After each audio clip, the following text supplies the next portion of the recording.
Hey guys, welcome to El Dia Opina, which translates to The Day's Opinion. I am Dia, The Day's Opinion, the little channel that gets the big names. And today we have Pamela Geller. Pamela Geller is a political activist and sought-after commentator who has become well known for her justified anti-Islamic writings and rhetoric.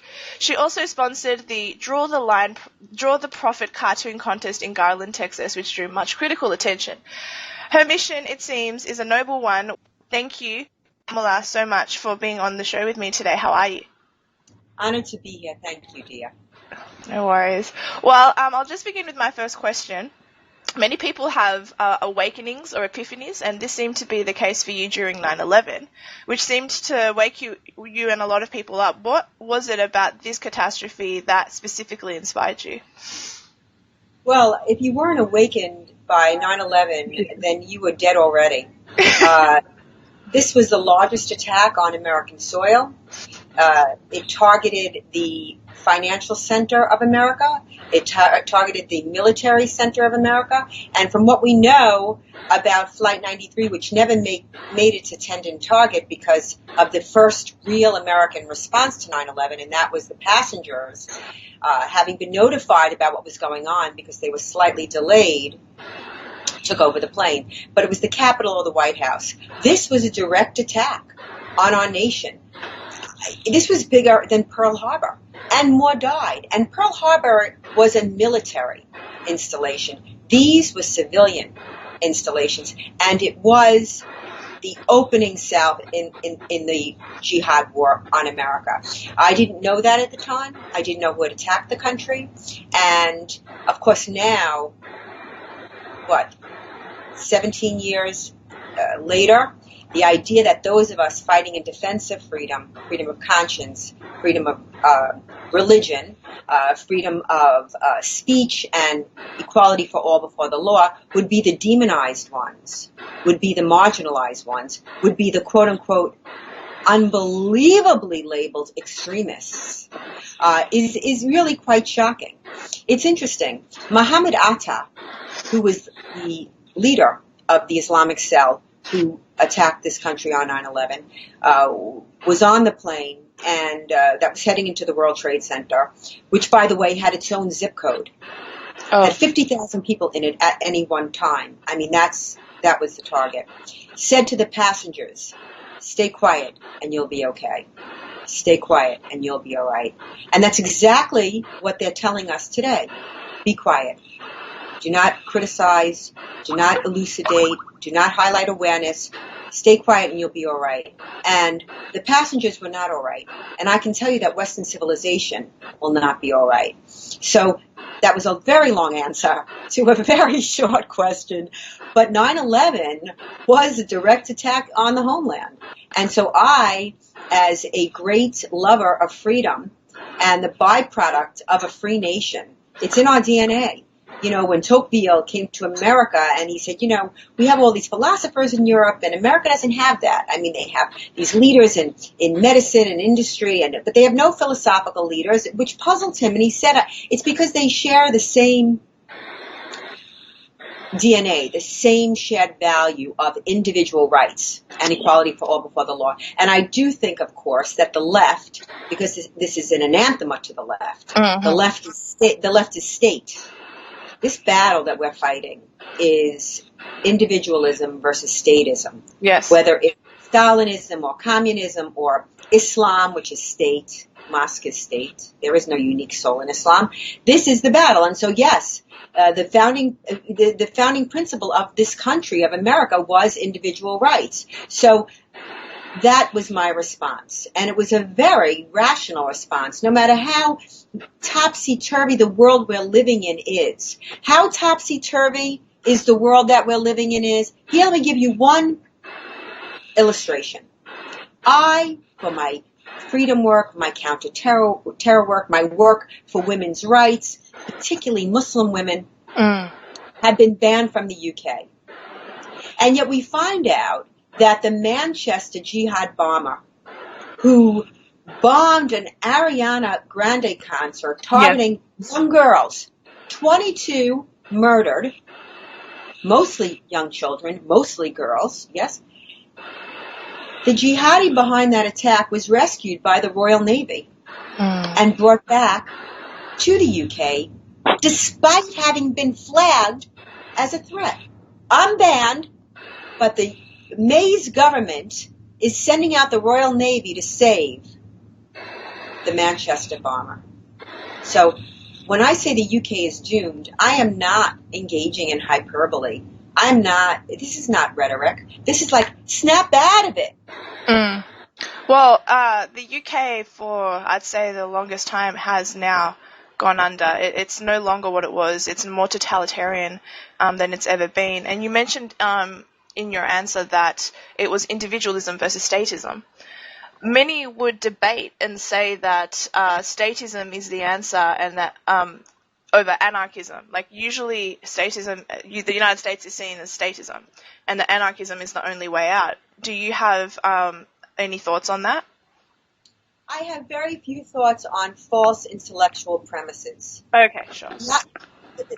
The single smallest minority in the world, yes, is the individual. And the whole idea of the Declaration of Independence and the Constitution was rule of law. That mob rule and even majority rule could not overtake the rights of the individual. Individual rights, all men created equal. Yes. Individual rights, equality for all before the law. And the law ensuring that right, no supremacy, not by ideology, no supremacy by color, no supremacy by creed, no supremacy by religious doctrine, no supremacy by class.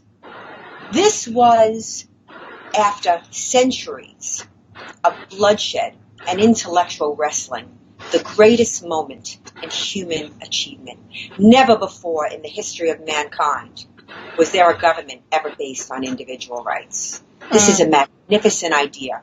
And of course, what you have to have is a shared value system where everybody believes this, that everybody believes this absolutely fundamental thought, this absolutely elemental idea. Statism is feudalism.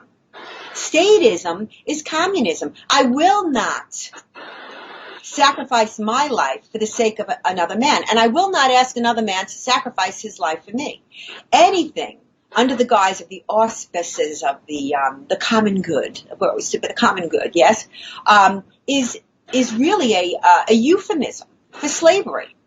They are telling you to turn over your life. They are telling you to turn over your production, your efforts to another man. And who decides this? Who decides this? I'll tell you who eventually decides it. Dictators and totalitarians and men like Stalin and so on and so forth, or the Caliph, yes? Yeah. Rule of law. Rule of law. The First Amendment ensures our First Amendment rights. This, for me, after 18 years, 17 years of doing battle, I can tell you that this is the line in the sand. Yeah. Without speech, peaceful men will resort to violence. They have no choice. In America, the First Amendment, which is the guarantee of our free speech rights, is not, it's the First Amendment, Dia. It's not the second, it's not the third, it's not the eighth, it's not the 10th, it's the first. And it was designed to ensure the foundation of this great republic because, look, protecting ideas that we like, well, ideas that we like need no protection. It's ideas that we don't like, or ideas that we might not understand that need the most protection, because who would decide what's good and what's forbidden? The government, the Islamic State, the Islamic supremacists at your British universities. Who decides? The antidote to bad speech is more speech. And so this shutting down online via Facebook and Google and YouTube is a direct assault on our First Amendment freedoms. And I do believe, even though I am a capitalist, a proud capitalist, because it's the most benevolent system of governance on the earth, I do believe government intervention is necessary. No, I don't want their profits. No. But because Facebook and Google and YouTube have become the public square, and they have, they must guarantee our First Amendment rights. They must. I mean, here you have Mark Zuckerberg saying this week that Holocaust denial is okay on Facebook because he wants to give the people a voice, but he took down my page this week. Islamic. Yeah, exactly. I mean, so who decides? Mark Zuckerberg, some idiot savant, some snot-nosed brat from Harvard who happened to write a good app, and now never in the recent history has so much immense power been in the hands of so few. Yeah. So there's some real issues that we have to tackle, honestly. Indeed. Well, this is exactly what you're fighting for. I was watching a video of you where you were discussing Muslim girls, Jessica Mokdad, in particular, and how you want them protected in the United States from their own family members who want to honor kill them. And the line that stood out to me was, Muslim girls that don't want to live under the Sharia in the West should be given our full protections and our full voice, which demonstrates to me, which you are clearly not Islamophobic, as you care about the individual girls. So how do you deal with the mislabeling of the fact that you are an extremist, even just because you don't want Sharia law in this country and you're trying to stop young ladies from being honor killed? Like, I don't get the dichotomy there. I don't get how people label you or me or anyone Islamophobic when you're clearly wanting to help those people in particular. So your question is, so how do you handle your whole life? Yeah, I guess maybe that's how I should have worded it. Because everything I do is labeled racist, Islamophobic, anti-Muslim bigot right from the start. I mean, that's just the way it's, because what it does is it is a strategy of destruction. It is Alinsky. It's rules for radicals. Polarize the target, ridicule the target. They destroy you so that your message can't go out. They literally kill the messenger. Of course. I mean, Jessica Mokdad, they have no voice. They have no protections. I held a conference with Muslims, former Muslims, in her hometown where we were protested, and the news media said even the family, is against them using her name. And interestingly enough, and this became in America a nationwide story at the time. Interestingly enough, about a year ago, her mother did contact me, and she apologized, and she said it was an honor killing, and she let me record the whole conversation, and not one news media picked it up. So understand that this is a campaign. This is not news gathering. This is a campaign of destruction where they literally destroy your good name, destroy your ability to make a living, where even your family members are targeted for destruction. The message they send out is, do not do this. If you do this, it will happen to you. And people don't do it, because I can tell you, when I first started doing this work, the field was quite populated by academics, by citizen journalists. And you're one of the last ones standing now. Really? I'm seriously shouting into the wilderness, But I know I'm right. Tumbleweed. Yeah, I know I'm right, and I know the cause is righteous. And it's not that you don't choose to do this work. No. It really is a calling. And so my answer to you is, your point just points out the absurdity. But this message doesn't get to the masses. But they clearly know there's something wrong. It's like, it's like that joke, it's like you're Helen Keller and someone moved the furniture, which is why Donald Trump was elected. Yeah, because the people said, all right, this is just absurd. We're being lied to. They're going to elect Hillary Clinton, the most compromised, the most corrupt, the most criminal. Evil. I mean, as the first woman president, who, by the way, threatened, harassed, intimidated, abused her husband's rape victims and sexual assault. I'm just saying, and let's not even talk, you want to talk about Russia? Russia, she sold 20% of our uranium rights to Russia. And again, this is not spoken about. So there is a dichotomy between the elite and the people. And I say, Viva la people! Long live the people! Freedom-loving peoples will save the day. Yeah, there's no question. Your Spanish is almost there. At what cost? I don't know. Yeah. But we will prevail. It's absolute. Well, let's hope we do, because the alternative is not an option. No, the alternative is slavery.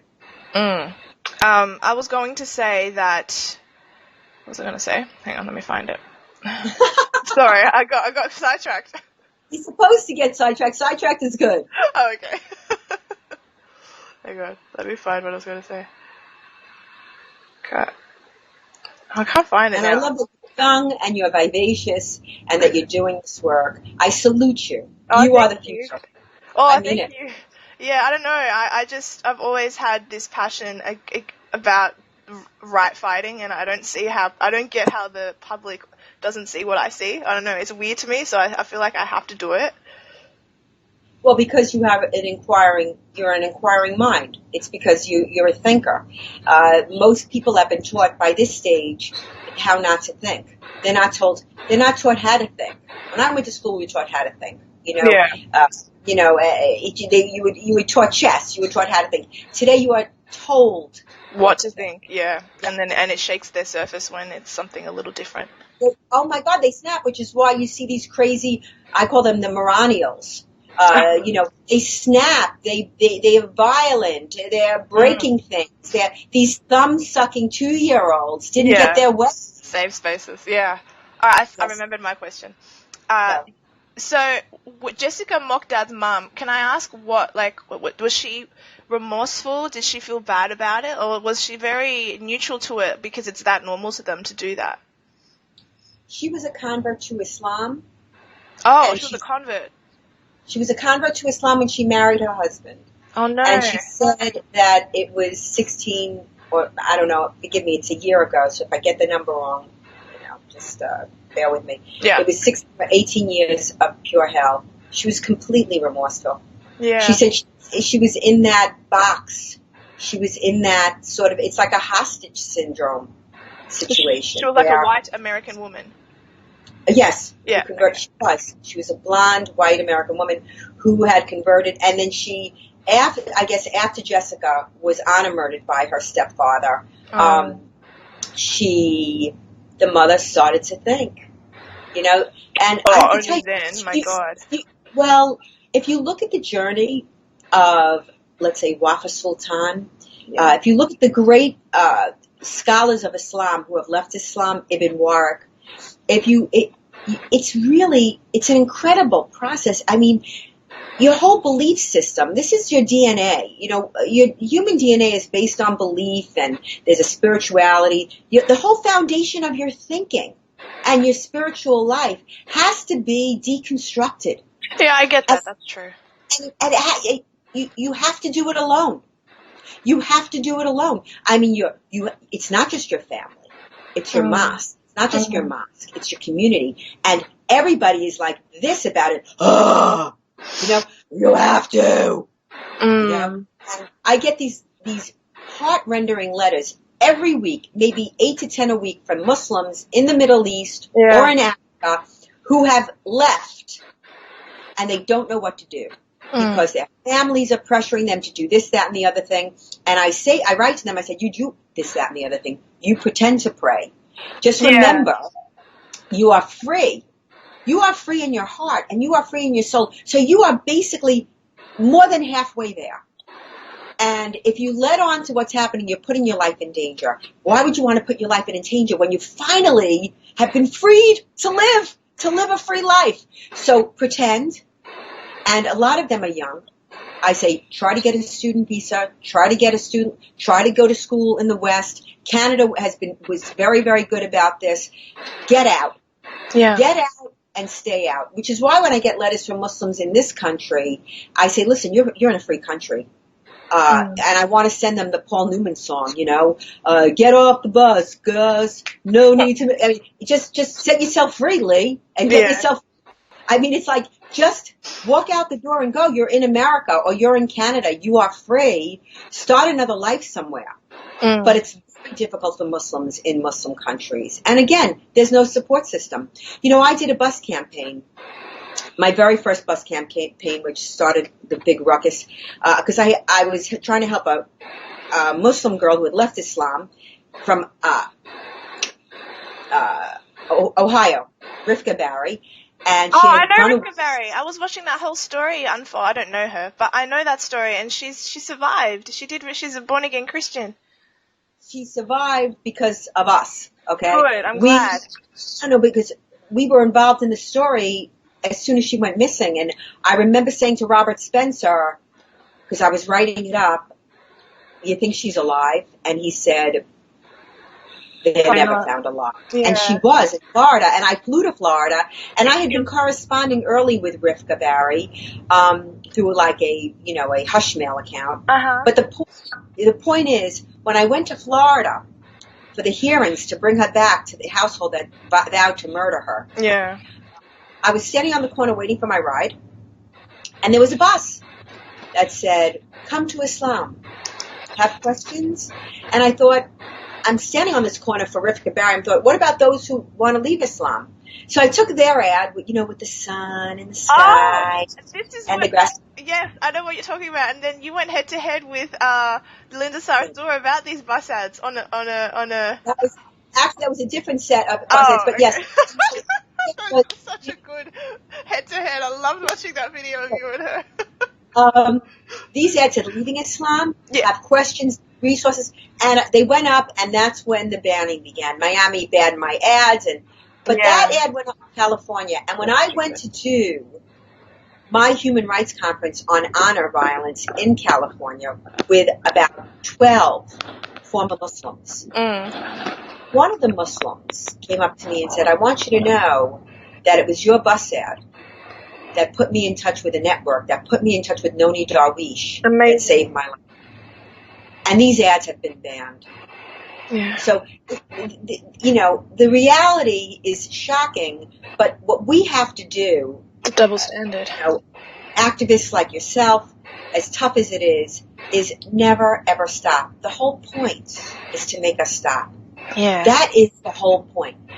Because what are they so afraid of? The truth. In the wake of every jihad attack, in the wake of mass slaughter, in the wake of Toronto, in Manchester, Nice, Berlin, what do we get? We get this. Almost within 60 minutes, San Bernardino, fear of reprisals, which has never happened.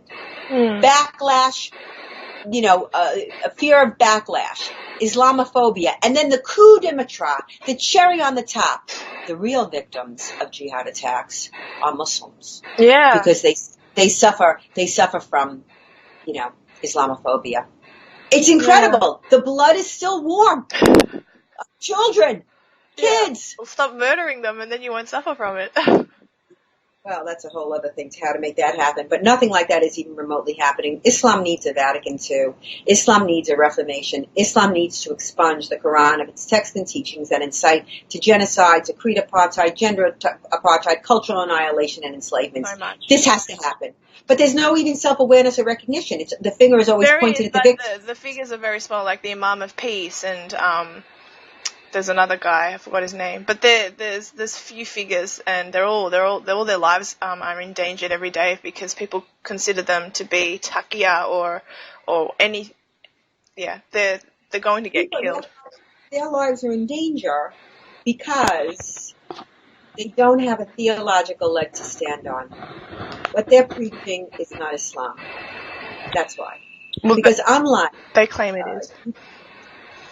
Well, they can claim anything they want. The fact is, one of the great crimes of Islam is hypocrisy. And hypocrisy is attempting to reform or reinterpret the Quran, because it is the word of Allah. See it into the memory of Muhammad, the prophet of Islam. Yes. Now here, the juxta, of course, let's say Judaism, is you are, from the minute you're born, encouraged to question and to think and to question again, and education, and think, so much so that if you have two Jews in a room, you have three opinions. But this is the opposite in Islam. You do not question. Because you have to submit. You must. You must submit. That's what Islam means. Yes. Well, do you believe that there is a reality where Islam can coexist peacefully with the West? Not according to their doctrine. There's Dar al-Islam and there's Dar al-Ab. It doesn't matter what I believe. No. But what about like in the 1960s where the Shah of Iran, how it seems to coexist with the West at that period of time? The Shah of Iran was completely secular. still technically a Muslim, though, right? So there is a version of Islam that could it coexist, could it not, or do you not think so? It's secular Islam. Mm. It's Ataturk. It is before. It's Turkey before. Okay. Iran. I mean, what it is it's a separation of Islam and state. Yes. But it's very difficult because Islam is state. And the Shah, political. I mean, the Shah hated all that stuff. Yes, he did, yeah. Hating Quranic texts and teachings is, frankly, not Islam. No, that's true. A good friend of mine was because he passed away, the president of the Iranian oil company under the Shah. His widow is a very good friend of mine. And she's a Muslim, but she, like the Shah, understood the poison that incited to these wars. I mean, look, why did the malacracy take over? Because the Shah wasn't Islamic. I got ya. They wanted an Islamic republic. It was not an Islamic republic. And this is one of the great crimes, one of the great failures that, of course, no one talks about because he's a Democrat, of President Carter. He literally threw the Shah out. Oh, I know. The documentary. He helped out the Shah with the Brits. The Brits were horrible in that. But the Shah was such a friend of the West. It really makes no sense. No, it doesn't. And of course, the mullahs took care of Carter. By taking our embassy and our hostages. I mean, that was just like, oh, you didn't know who they were? Well, here, this is who they are. Exactly. And he's still stumping for jihadists, that toxic moron, President Carter. It's sad. Some kind of illness. It's a mental illness. It is. Would you say that Christianity and Judaism, despite being faith-based religions, fall in the category of secularism? You can be secular. You can be anything you want. We live in a country, I live in a country based on Judeo-Christian ethos. Yes. And you want to be religious? Have at it. Yeah. You want to be secular? Have at it. Here's the difference. This is where we... You're Jewish, correct? I am Jewish. This is where it gets kind of dicey because, you see, Jewish law pertains only to Jews. Yes. And in Jewish law it says you live under the laws of the nation in which you reside. So Jewish law pertains only to Jews, and canon law pertains only to Christians. But Islamic law, Sharia law, asserts its authority over non-Muslims. Everyone. It dictates every basic aspect of human life, and it asserts its authority over non-Muslims, which is why you see the persecution, oppression, and in many times annihilation of non-Muslims in Muslim countries. You show me one Muslim country living under Islamic law that is tolerant, that is diverse, to Jews and Christians. Yeah. I mean, there it is. I can't name one. Because you can. That's why. Yeah. What do you? Sorry, I was going to ask you. Do you personally distinguish a difference between political Islam and radical Islam? Islam is Islam. If I may quote the president of Turkey, okay, when he told President Obama, when he said, "There is no extreme Islam. There is no moderate Islam. Islam is Islam." What do you think of President Obama? Do you feel like President Obama was a good president or not? I think he was a horrible president, a destructive president. I think he did an enormous damage to ourselves and our allies. I think that he, if the media had been even remotely honest about his policies in the Middle East, in Africa, forget about fiscally, cash for clunkers, and, nationalized health care. He was the worst president in American history. He was. But he was charming, and he was black, lovely looking, and he should have. Well, America wanted that under her belt. Listen, I would have loved, Thomas Sowell. I'm content of character. Dr. I'm not. Ben Carson would be good. I don't care what genitalia you have. I don't care if your hair is purple. I don't care. I want to know your character. I am an individual rights act. I don't believe in any of this stuff. It's just nuts. So the idea like a black president, a woman president, it's just absurd to me. But he should have gone to Hollywood. I mean, honestly, Barack Obama, I think, would have been bigger than, Clooney. He's handsome and he's debonair, and that's where he belonged. He did not belong, but it's what got him there. Yeah, it's what got him to the White House. As for President Trump, I think he's the greatest president of my lifetime. I mean, when you consider the bad press, I don't know what it's like in your country because he's not president of your country. He's hated, but in my country, it is every day. Every day it's Trump derangement syndrome. It's every bad. day heads are exploding. Every day. Yeah. Every day. It is incredible. The media has lost its mind. In a way, it's very revealing. They are unmasked. Yeah. All these years they've been hiding behind this sort of mask and civility and objectivity and unbiased and unpartisan bullshit. Oh, am I allowed to say that? Sorry.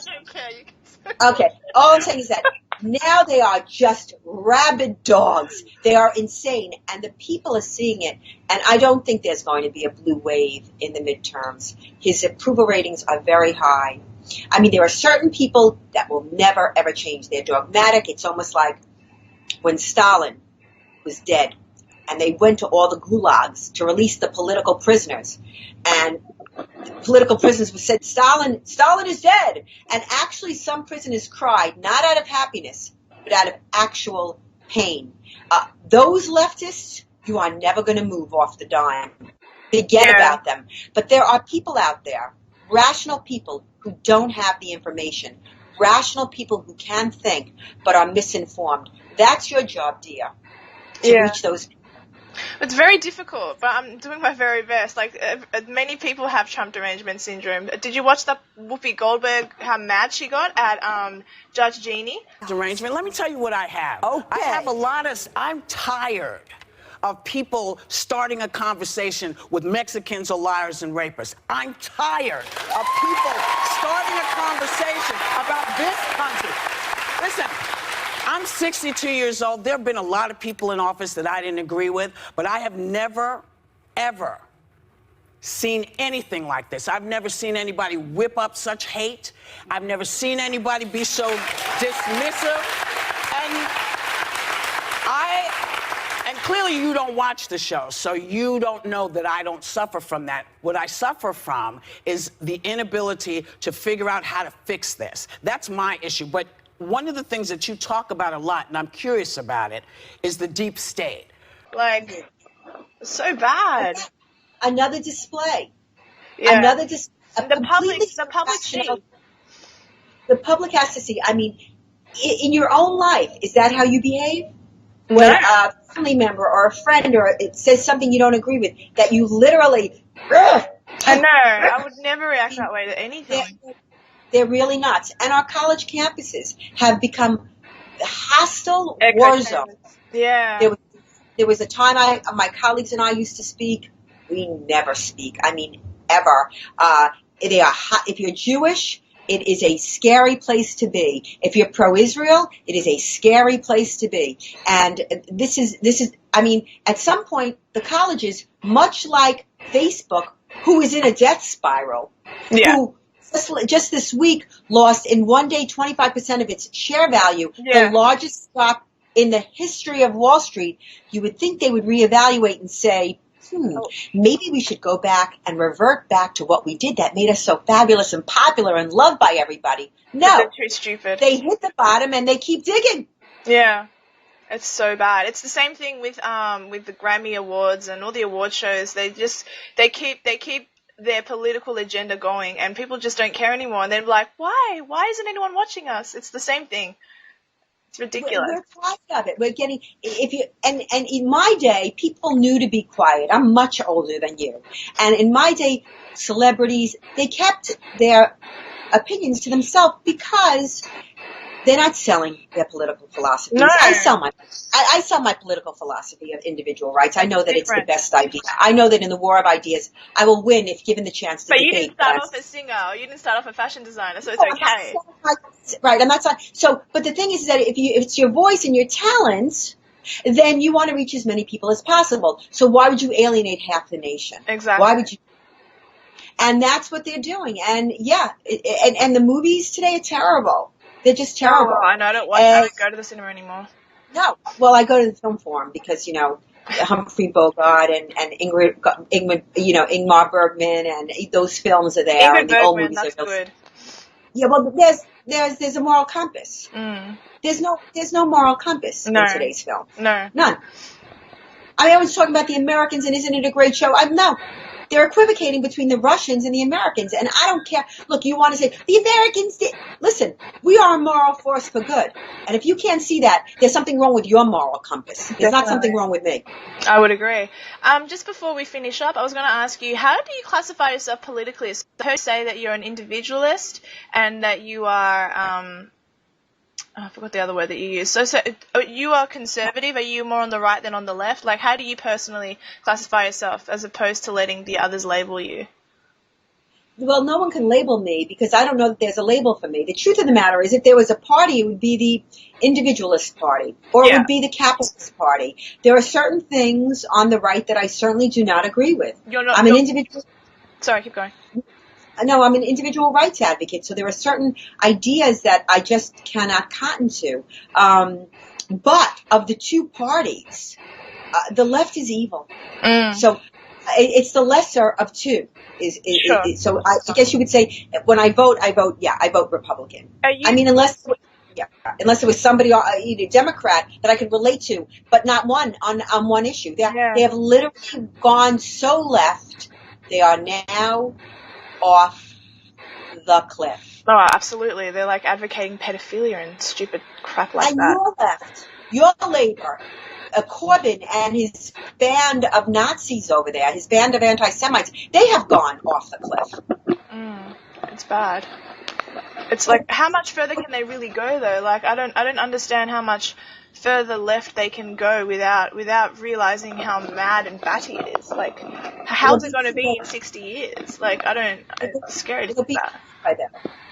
It'll be too late by then. And if the people vote for Corbyn, then the people have voted and the people will get what they deserve. Well, in spades. Are you pro-choice or pro-life? I am pro-choice. Fair enough. I'm not. That's curious. I need to preface that by saying, do I like the idea of abortion? I do not. No. I mean, I honestly, I don't. But I'm an individual rights advocate, and a woman should have the choice to make her own life what it is. Now, I will tell you that, of course, the left takes everything to a vile and disgusting end. And what I mean by that is... They advocate for 9 months in the womb, which you would not, I would assume. I can't even... It makes me shiver to be part of this movement. Because these 8-month and even 6-month, it is an abomination. Yeah, it's but and people say, well, if you're in it... I've had this battle because most of my supporters are pro-life. Like myself, Yes. Most of my supporters are pro-life, and so I've had this conversation numerous times. And so they say to me, and I do think it is a legitimate argument, okay? The fetus, is an individual. Yes. I do not believe a fetus at 60 and 90 days is an individual. I'm very, very sorry. We can have this thing. I'm not going to kill you. You're allowed to have that opinion. It's okay. I'm not going to take a bat to the windows of your office. I'm not going to come to your home and protest. I'm not going to beat up your little kids. I'm just going to disagree with you that I think it is an individual right for the first 90 days. That's what I believe. I believe you want to debate with me on the time. Okay, I'll even give you that. But a woman is, now that they know so much earlier, in my day they didn't know so early. In my day you knew, in my day you knew at 8 weeks. And I would think that you deserve a month to make a decision that will haunt you and you will remember for the rest of your life. I believe you deserve a month for that. Now, they know, lickety split, as soon as you finish stooping. they know. That's true. So maybe 90 days is not necessary. I will even give you that. But I believe that a woman deserves the right to choose her own path. To me, it is an individual rights issue, and as much as I cannot tell you how many people have tried to move me off this point, I am intellectually consistent, even if people don't like it, even if my supporters and my followers or whatever don't like it and leave me, then they do. Nothing to be done. I'm true to my principles. It's the only thing I have left. I wouldn't leave someone because of that. But I see what you're saying. People should still be able to express their opinions, however they like, and if that's something that you believe, that's something you believe. Well, I just wanted to end today by saying that this is a line in your book. I am one person, so are you. Together we are an army. That is a great line, which unfortunately that needs to be heard, and it's not being heard. And I think the more people realize that if they come together, individuals are powers in numbers. And I think that's a very great way to leave off this interview. And I really do appreciate you being a part of this today. You're very kind to offer me your time. Well, it was a pleasure to be here. It can be frustrating, Dia, but remember, all great, large intellectual movements were started by a small group like you and me. And I believe that we will reach a tipping point. I don't know when, but trust me, Dia, we will. Let's be hope. there.